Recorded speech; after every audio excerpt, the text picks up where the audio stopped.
Hello everyone, and welcome to our July Shotsukihoyo service.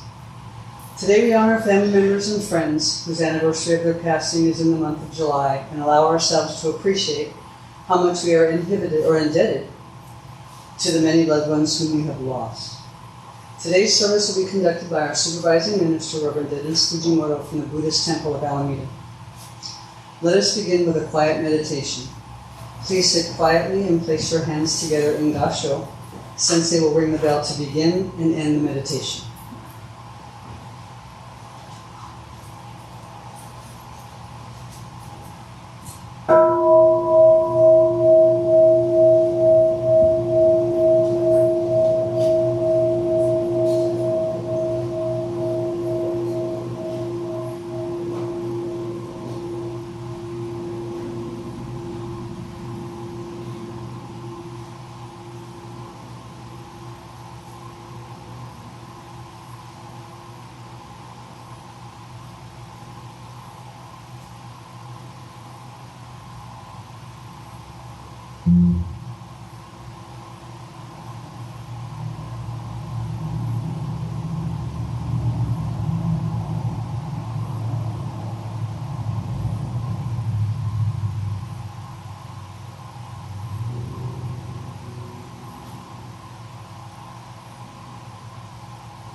Namo Buddhist. Namo Buddhist. Namo Buddhist.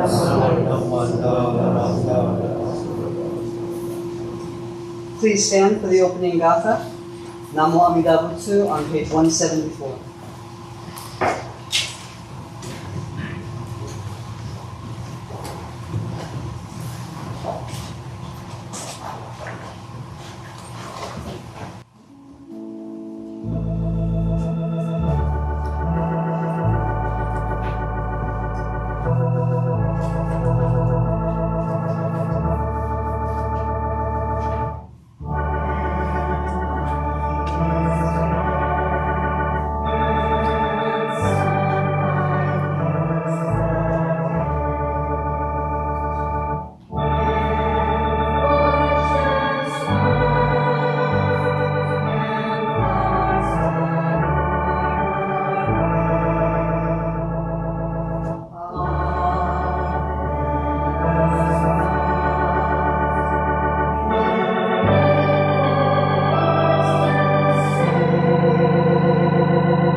Treasures 1 on page 8. Hard is it to be born into human life. Now we are living it. Difficult is it to hear the teachings of the Blessed One. Now we hear it. If we do not realize the truth in this life, when will it be realized? Let us reverently take refuge in the three treasures of the truth. I take refuge in the Buddha. May we absorb ourselves in the principle of awakening enlightenment and awaken ourselves to the supreme will. I take refuge in the Dharma. May we be submerged in the depths of the doctrine and gain wisdom as deep as the ocean. I take refuge in the Sangha. May we live in harmony in the great assembly as disciples of Buddha and be free from all hindrances, becoming units of true accord in the light of harmony in the spirit of universal oneness, free from the bondage of selfishness. Even through myriad ages of kalpas, hard is it to hear such an excellent, profound, and wonderful doctrine. Now we are able to hear and receive it. Let us thoroughly understand the true meaning of Tathagata's teaching. Namo Amida Butsu. Namo Amida Butsu. Namo Amida Butsu.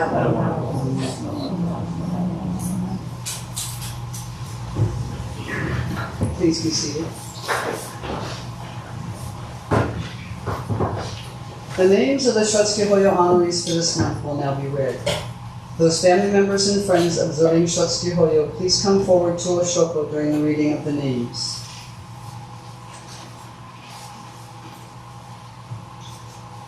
Ichiro Inagawa, Sueyo Ito, Tamano Kai, Toshiko Kamioka, Kichitaro Kawase, Tamaya Kikuichi,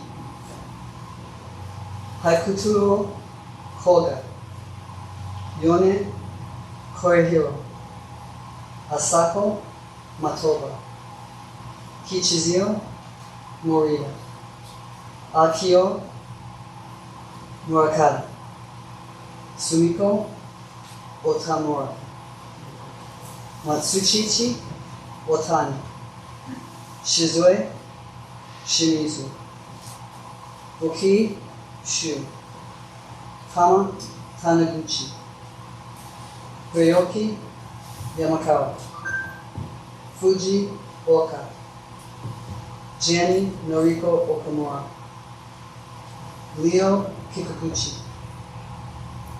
Yachio Takahashi, Kikue Morita, Ikuko Octagawa, Harold Kuoshi Wakazaki,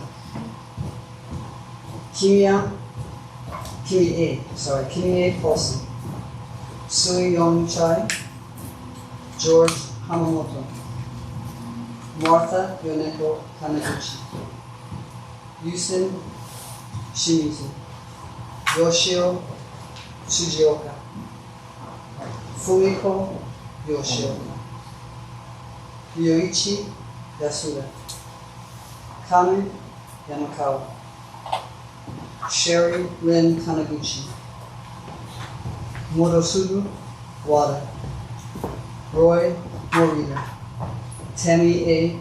Matsuda, Yukino Kamioka, Sam Kawahara.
Reverend Fujimoto will continue the service with a dedication and sutra chanting. Sambujo on page 24 and Amida Kyo on page 103, the first half.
Today, on the occasion of the Shotsuki service for the month of July, members of our temple families have reverently come before Alameda Buddha in memory of their beloved. With deepest reverence and thankfulness for the all-embracing wisdom and compassion of Alameda, we reaffirm the three homages. Namo Kie Butsu, Namo Kie Ho, Namo Kie So. I go to the Buddha for guidance. I go to the Dharma for guidance. I go to the Sangha for guidance. Please repeat the Nembutsu. Namo Amida Butsu. Namo Amida Butsu. Namo Amida Butsu. Namanda, Namanda, Namanda.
Shotsukihoyo 奇妙な色地百国弱法無者利魔領貧が不明市場税商州庁長や六時水和デモ黄門年長合根合力四法大門八正道門行税統合合同修正門税恩利社質念仏念法念祖社利法の没意識上実税裁法少々小医者が義務国の無産幕衆社利法合部国土商務産幕同士の家教実税商州庁大税阿弥陀仏極量法温泉流変芸少佐社利法義務国土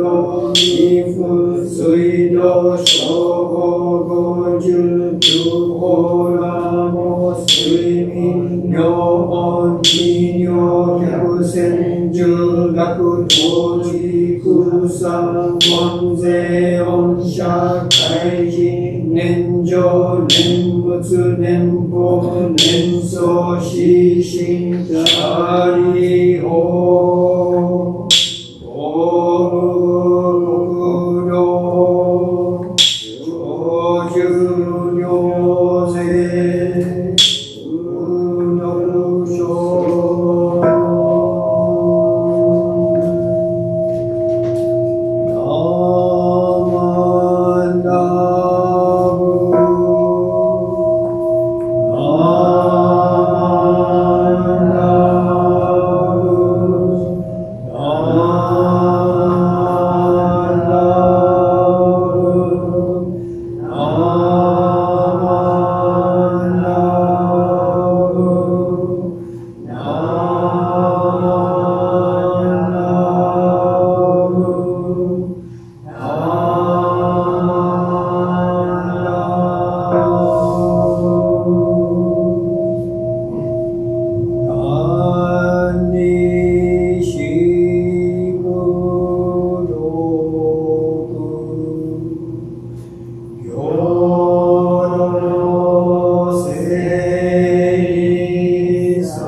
We will now listen to a Dharma message from our Supervising Minister, Sensei Fujimoto.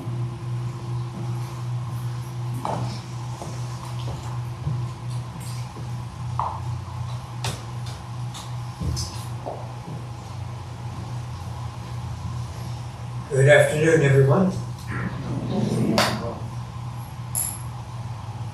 Can you hear me okay? Is it better? Okay, very good. It's always nice to be here for the Shotsuki service, and particularly nice for me to see the family members coming up to Oshoko, and through that I'm able to see how people are connected to the names on the list, the Shotsuki list. And so I really do appreciate having all the Shotsuki here, and I think it's a very special service for our Jodo Shinshu tradition to have these services each month. Very touching to be able to recognize the names of the people we have lost and to come here for service and to acknowledge them.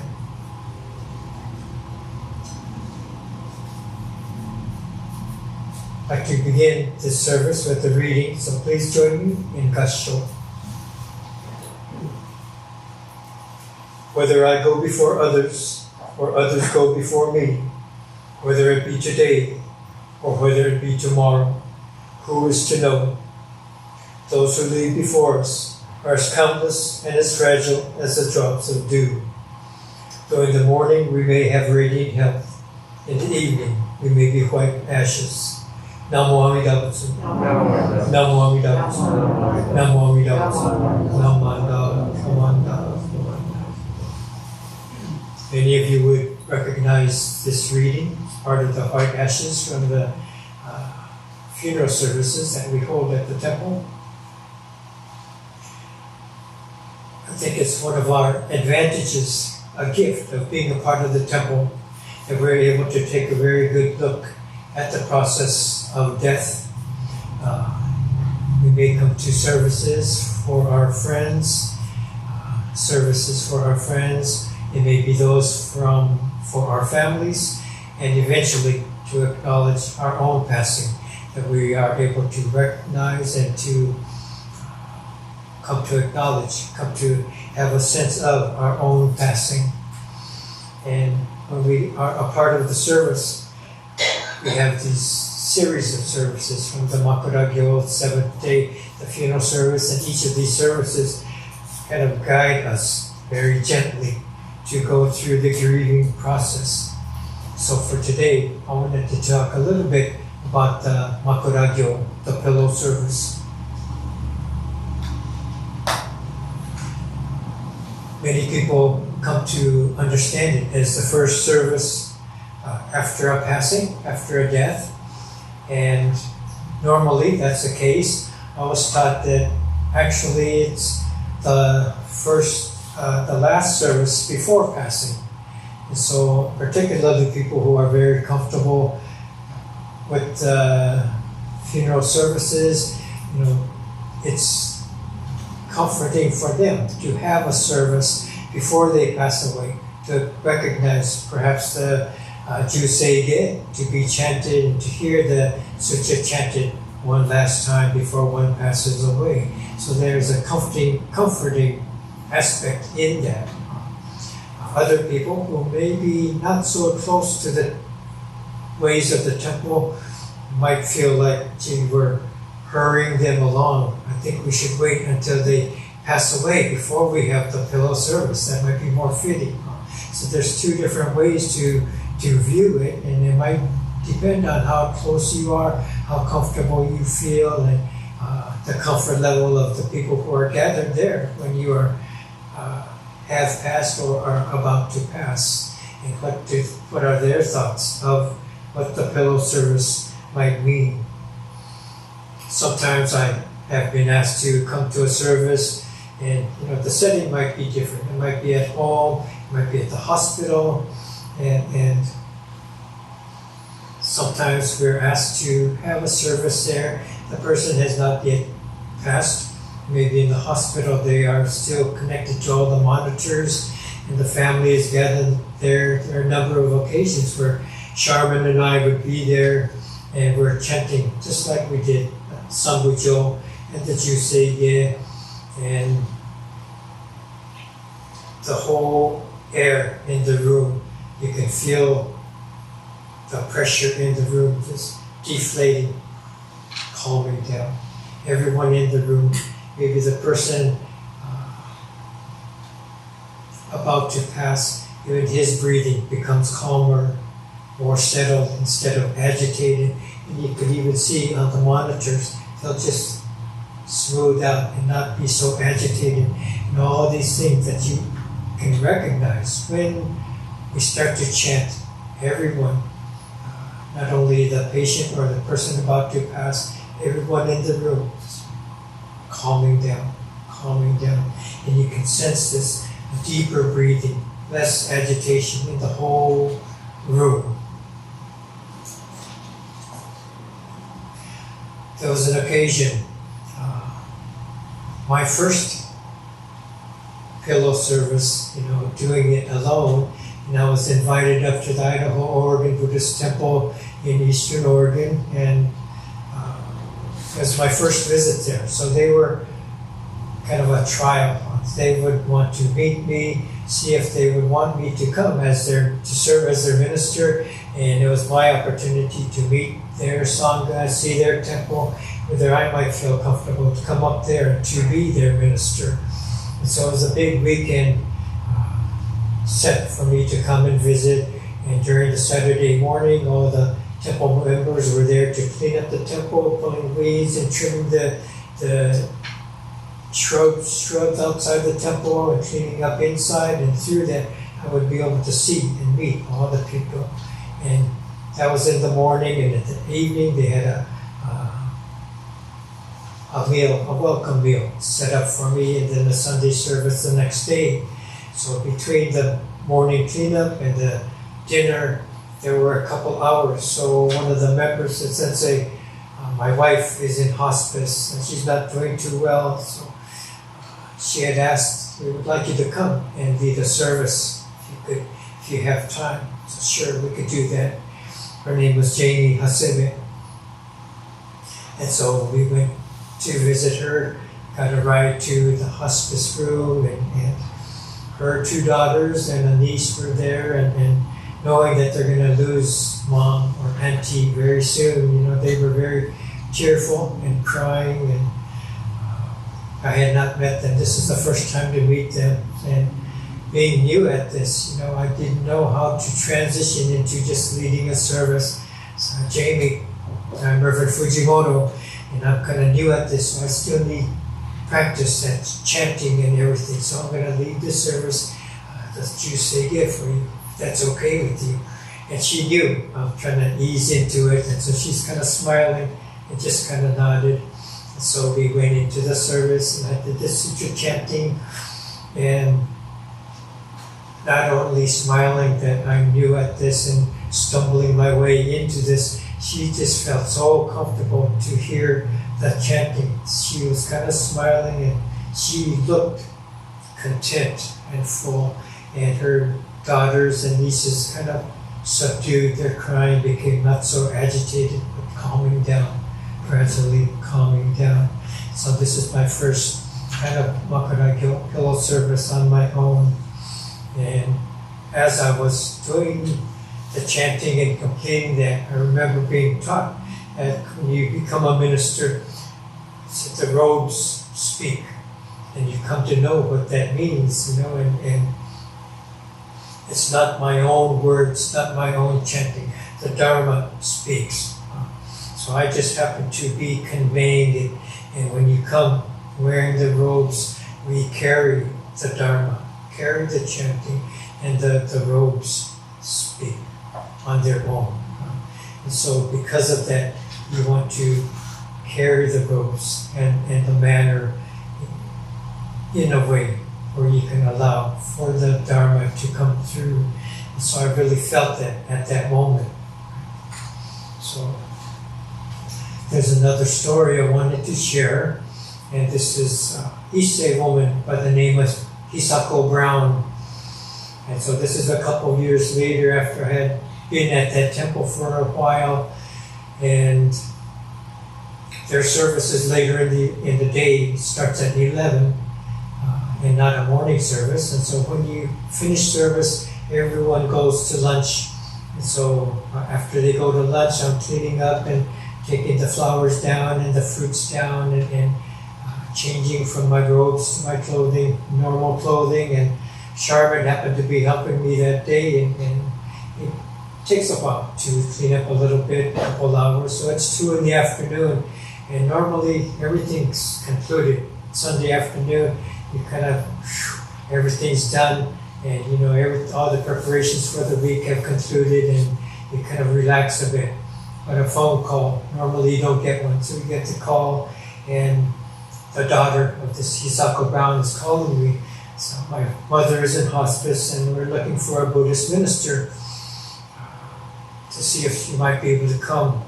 So, well, where are you? So we're in Bend, Oregon. So Bend is in Central Oregon, kind of far away. It's a 4-hour drive, so it might be similar to getting a call here from, where would it be? Right from the prison. Yeah, not kind of far, huh? Maybe Carson City, for example, right? Something a little bit further. And it's not like you can say, well, why don't you call Placer Buddhist Church? They're closer, right? From Bend, Oregon, if I don't go, no one goes, right? So, but still, you wonder, am I supposed to cover this large an area? And you don't really encounter, and no one tells you what the boundaries are, right? So I'm kind of wondering and looking at my calendar, can I make it there? What do I have the next day? And things like this. So I called her right back, okay, we can come. So I had my dog at that time, so Charmin and Quicker and I, we went out there. And yeah, we went straight to their room. So it was 2 o'clock, 3 o'clock, maybe a little after 7 o'clock p.m. So I went up there and the daughter's there, maybe a couple other people. She has a brother, and his friend was a Native American, so they had left to go up to some peak in the nearby area, and they were doing this native ceremony, probably burning sage and things of that nature. So they weren't there at the time, and they didn't know when they would return. So, okay, well, we could do the service now. Kind of explained it, and very similar, right? The Sambujo and Juseige, I changed into my robes and led the service, and the mother is laying there in fetal position, very quiet and still. So I did the sutra chanting, and while I'm chanting, kind of looks like her mouth is moving, maybe like she's mouthing. I wasn't sure. So after the service finished, I'm changing back, and the mother, Hisako, sits up from her bed, says in Japanese, "Oh, thank you, Sensei. Thank you for coming. Thank you for coming." And the daughter's just surprised that her mother even moved, right? And so she looks very, very surprised watching her mother and seeing this encounter going on, and then the mother settles down, lays back down again, and I told her daughter that, okay, we're going to stay nearby, and we'll be leaving in the morning, so maybe at 11 in the morning we'll be leaving, and we could stop by before we leave town and come and see how things are going again. So, okay, that'd be very nice. So we come the next day, right? So Monday morning, and more people are there. Now the brother and his friend, and so twice as many people there. And so I'm sure the daughter had told them what happened. So they're really wondering, who is this guy that came to lead this service, right? And so I turn around and I'm putting my robes on, and I could feel all their eyes on the back of my robes, right? They're burning into me, like they're wondering who the heck I am. So I again explain what I'll go do, sutra chanting, Sambujo, a little bit of what this means, and the Juseige, exactly same. Mother's laying there in fetal position, and kind of looks like she's mouthing the words with me as I chant. And then after the conclusion, she sits up again. Oh, thank you, Sensei, thank you for coming.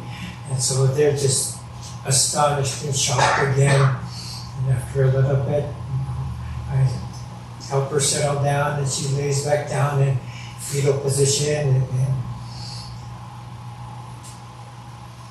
just such a touching thing to see. All of this, they were so shocked to see all of this happen, and just wondering what is happening during this time. But I think, well, after that, they told me that I had asked what they were going to do, and kind of hopefully leading into coming to arrange for a funeral service. But they had a plan to do a graveside service once she passed, and so they were going to take care of that with their family. And so this is a one and only time that I would meet their family and Hisako. But in our very brief time together, I think their own view of their mother was elevated. Buddhist practice and the Dharma. All these things were elevated in their eyes, in their sense.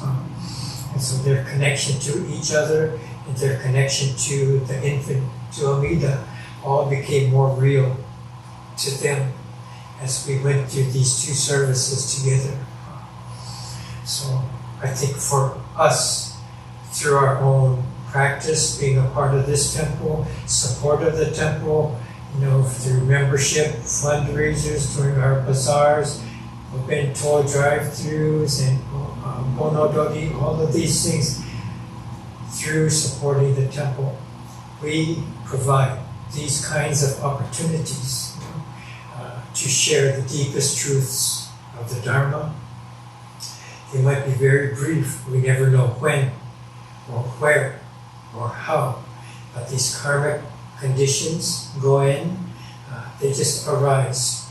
And as a temple, we're able to respond. As Sensei, I'm able to respond by providing a range of services, beginning with this Makuragyo. And I think for each of us, I think it's important that we share not only being here, but share these thoughts and how we feel and how we come together, and share these with the younger ones in our family. Oftentimes you come across people, someone might pass away, and if they're younger, they're not sure what to do. Who do I call first? What do we do? Isn't the temple involved somehow? And you don't really know unless you come here or unless it's shared by family members. So we kind of have this responsibility not only to support the temple, but to not only to know for ourselves, but to share it with others who might be able to benefit by knowing the process of what we go through. So please join me in Gassho, and I'll read this quote again, and we'll conclude this service. Whether I go before others, or others go before me, whether it be today, or whether it be tomorrow, who is to know? Though in the morning we may have radiant health, in the evening we may be white ashes. Namo Amida Butsu. Namo Amida Butsu. Namo Amida Butsu. Namanda. Thank you very much.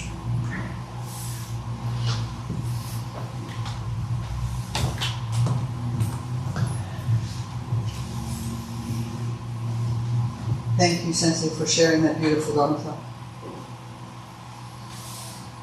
Please stand for the closing gatha, Arigato, on page 249.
Butsu. Namo Amida Butsu. Namo Amida Butsu.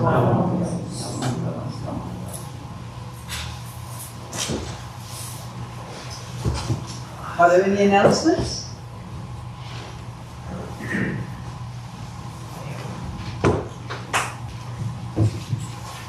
I have one announcement.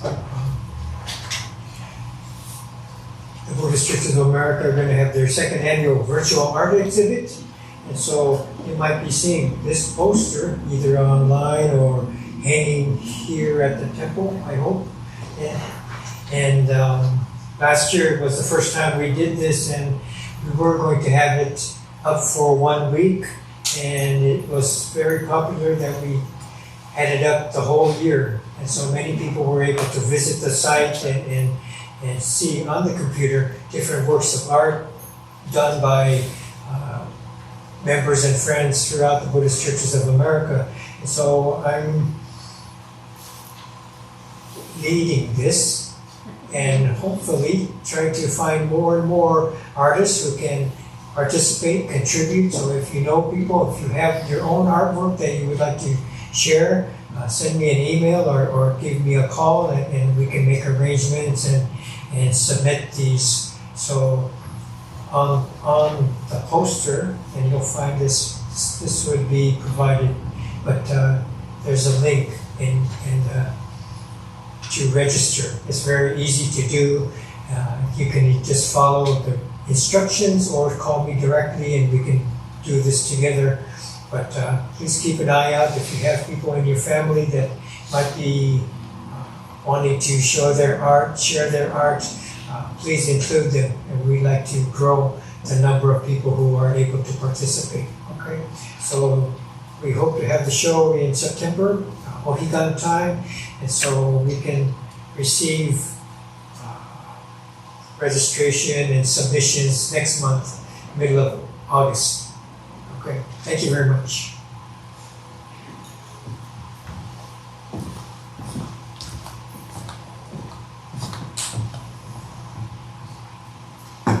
Hello. Something that was not put in the Sangha newsletter for the mini Obon that's coming up. So if you want to come a little early, like around 6:30, Sonoma County Taiko will do about a 15-minute performance before the dancing starts at 7. So if you wanted to come early, if you're going to come, Sonoma County Taiko will be performing. Okay, thank you.